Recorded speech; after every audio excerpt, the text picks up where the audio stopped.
Hello everyone! Today I want to show you a review of an item I've showed you very long time ago.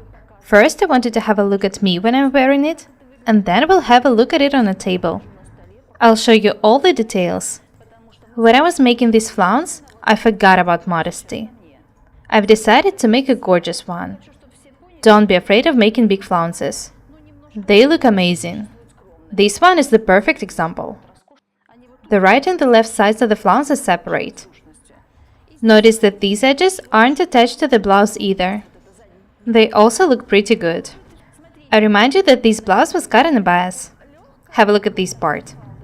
You can see that there's a slight fold here. It lets me hide those parts of my body which I want to hide. I don't like items with the close fit. I think such ones look better on me. The bottom was edged with baby ham. I remind you that items cut in a bias sag. Do not make them of a close fit. They won't look good. The same day I put this blouse on for the first time, a customer came to my fashion house to order something. Then she saw this blouse and said that she needed the same one. Okay. When we asked what exactly she wanted us to sew, she said that everything had to be absolutely the same. She loved this blouse. Have a look at the back. There is a seam on the center back. I remind you that we have to make seams on the center back when making items cut in a bias. Otherwise, a back would sag. Have a look at my skirt. This is French lace. It's of a very good quality. The color fits this blouse perfectly. Dark blue color looks amazing with pink.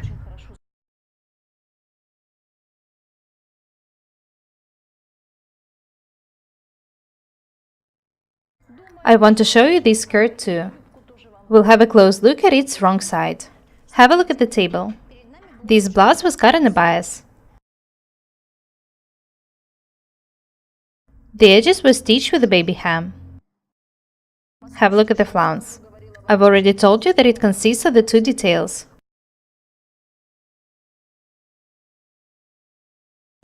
These edges are not attached to the blouse either. I think that the flounce looks amazing. Have a look at the back.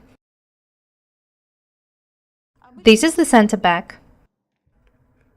It was stitched in a regular sewing machine and then with an overlock.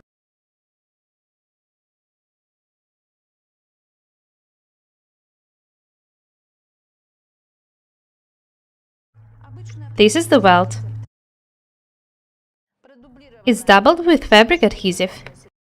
Chiffon one. It's very light. The welt was stitched with an overlock sewing machine. Notice that the welt is not seen from the right side. Have a look at the front welt. It's also pretty regular.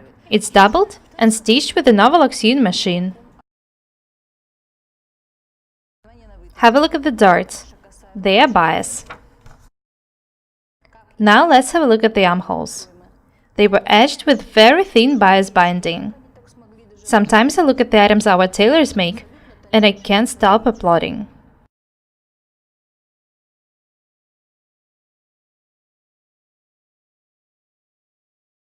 You already know everything about this blouse, so let's move on to the skirt.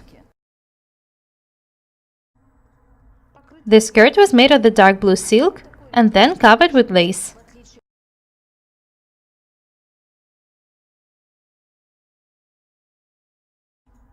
We had to attach the lace to the silk.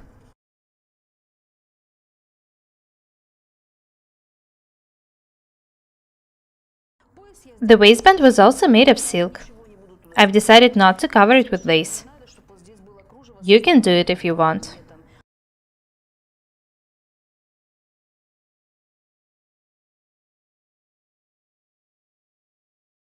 The waistband is edged with bias binding. Notice that all the seams were also edged with bias binding. It's better not to overcast lace. The overcast is doubled and then stitched, and there is no lace in it. This is how it should look like.